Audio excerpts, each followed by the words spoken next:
So here is the side of this outbuilding on the property. And when we bought the place, we knew that the wood was pretty dry rotted. So we don't know how long this little building has been here. It's old style T111. So plus it's been at least 20 years. So the wood was pretty rotted.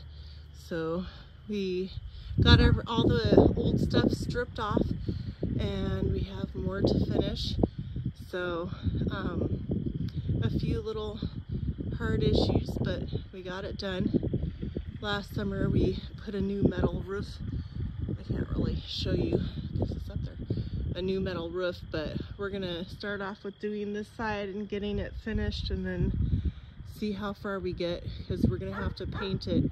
And this is the south side that the sun hits the most, so it was the most damaged.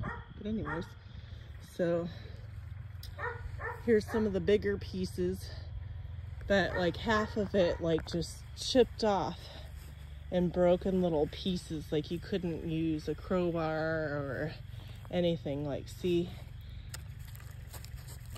it just pretty bad.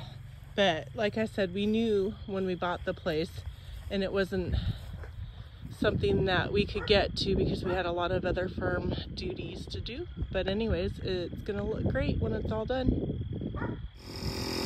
Alright, so I unraveled this mesh, and I'm rolling up the pieces that wrap around the rolls, and I'm keeping them for small projects in case that I need them for a pinch or a hurry. And what we're doing with that mesh is we're tacking it up along the bottom of the building. And we're just going along, and you want to make sure that you tack it down on the bottom really, really well. And the reason why we're doing that is for a second defense against rodents. You know, you don't want them inside your building. This is a building that we're not continuously in all day long and all night. So we're gonna try to secure it a little bit more before we put the siding up, and make sure you tack the bottom really well.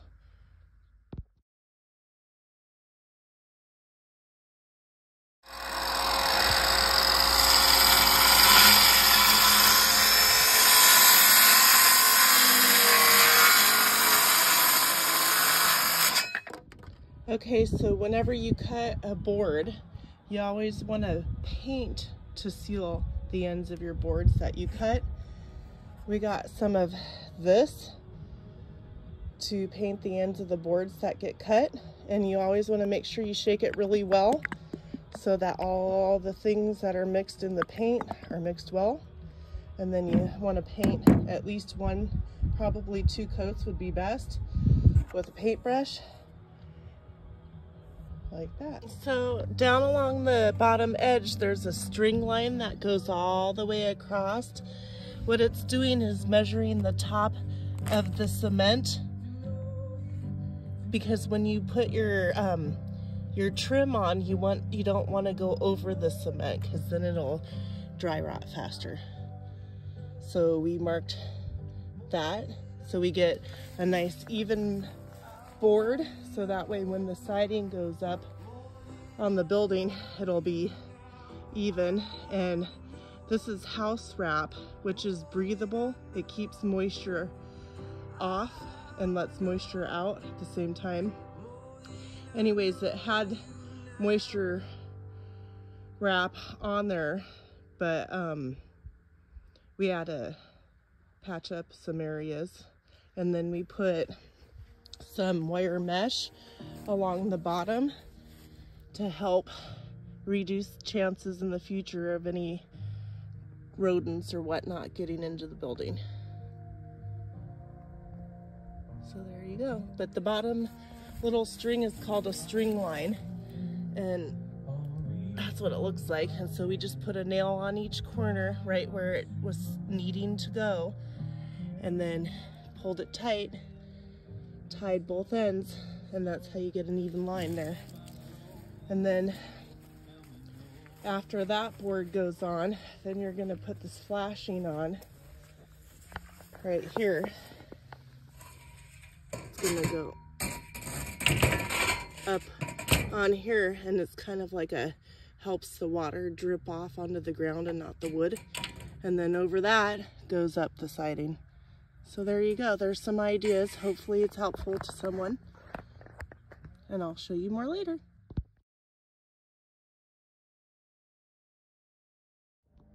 When you're needing to reuse a paintbrush more often than one time, you don't necessarily need to keep rinsing it out.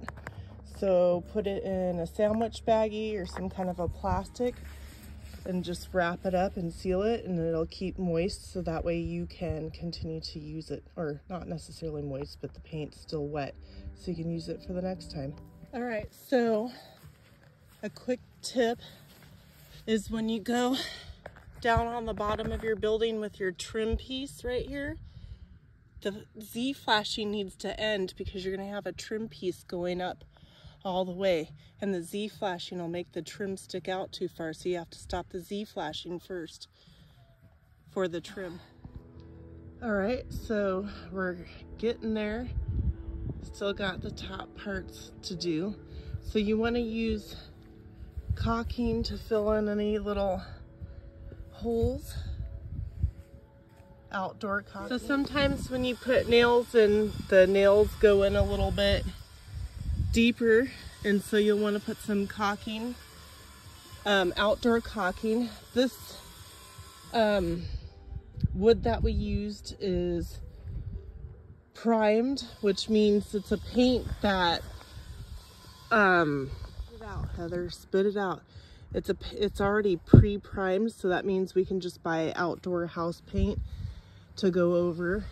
You'll probably want to do 2 coats of outdoor house paint over that. If you do have a product that you're using that isn't primed, you can buy outdoor priming paint. You'll want to do that first, otherwise the wood's just going to keep soaking up all your paint. You don't want to do that. They do make outdoor paints that are a combination of primer and paint.